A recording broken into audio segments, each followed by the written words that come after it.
سمجھتے ہیں یا دشمن خیال کرتے ہیں؟ کہنے لگا یہ بھی کوئی سوال ہے؟ ظاہر ہے ان الشیطان للانسان عدو مبین، کھلا دشمن ہے۔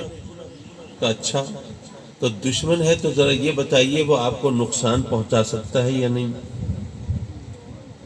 اگر کہو کہ نہیں پہنچا سکتا تو اللہ نے قرآن میں خواہ ہمیں حکم دیا ہے کہ شیطان سے بچو۔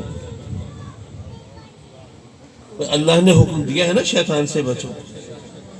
تو اگر دشمن ہو اور کچھ کر نہ سکتا ہو، دشمن ہو اور لاچار ہو، دشمن ہو اور بے بس ہو، دشمن ہو اور اس کے اختیار میں کچھ نہ ہو، وہ کچھ نہ بگاڑ سکتا ہو، تو یارو پھر اس سے بچنے کی ضرورت کیا ہے؟ یہ تو موقع ہے، سنہرا موقع ہے، اگلے پچھلے بدلے چکا لو، آستینے چڑھاؤ اور پل پڑو دشمن پہ۔ لیکن اللہ حکم دیتا ہے کہ ابلیس سے بچو، شیطان سے بچو۔ تو ماننا پڑے گا کہ شیطان ہمیں نقصان پہنچا سکتا ہے، تبھی اللہ نے اس سے بچنے کا حکم دیا۔ اچھا، شیطان کی کوئی طاقت ہے کہ نہیں ہے؟ اب وہ باتیں بار بار دہرانا اچھا نہیں لگتا، بیسیوں بار آپ کے سامنے دہرا چکا ہوں گا کہ جب رب کائنات نے حکم دیا کہ آدم کو سجدہ کرو تو تمام فرشتے سجدہ ریز الا ابلیس، ابلیس کے سوا۔ ابلیس اکڑا کھڑا رہا، اب وہ نافرمانی کر چکا، حکم دوری کر چکا، رب کا حکم ماننے سے انکار کر چکا ہے، لیکن رب کائنات نے اس کو فوراً سزا نہیں سنائی، بلکہ نظام انصاف کا پہلا اصول مرتب فرمایا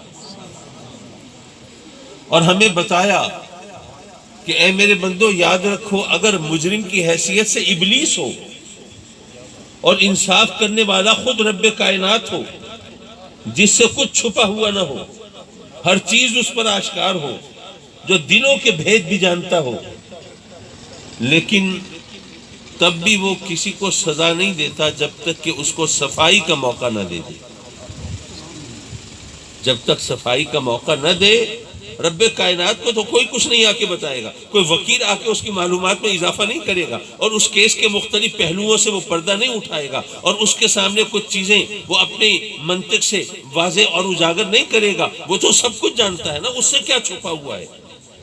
لیکن اس نے فرمایا کہ نہیں، انصاف کرنے والا میں ہوں اور مجرم کی حیثیت سے خود ابلیس ہو، اور ظاہر ہے ابلیس کے راندہ درگاہ ہونے، سرکش ہونے، باغی ہونے، نافرمان ہونے کا کسی کو شبہ نہیں ہو سکتا، اس بارے میں کوئی اس کے انکار کا کوئی گنجائش نہیں ہو سکتی، لیکن میں نے بھی اس کو فوراً سزا نہیں دی بلکہ اس کو موقع دیا صفائی کا، اپنی صفائی پیش کرنے کا۔ ما منعک الا تسجد اذ امرتک، جب میں نے تجھے حکم دے دیا تھا سجدہ کرنے کا تو پھر تجھے سجدہ کرنے سے کس چیز نے روکا؟ اور مجھے ایک دوست بتا رہے تھے کہ آج کل ٹی وی پر ایک پروگرام آتا ہے کون بنے گا کروڑ پتی۔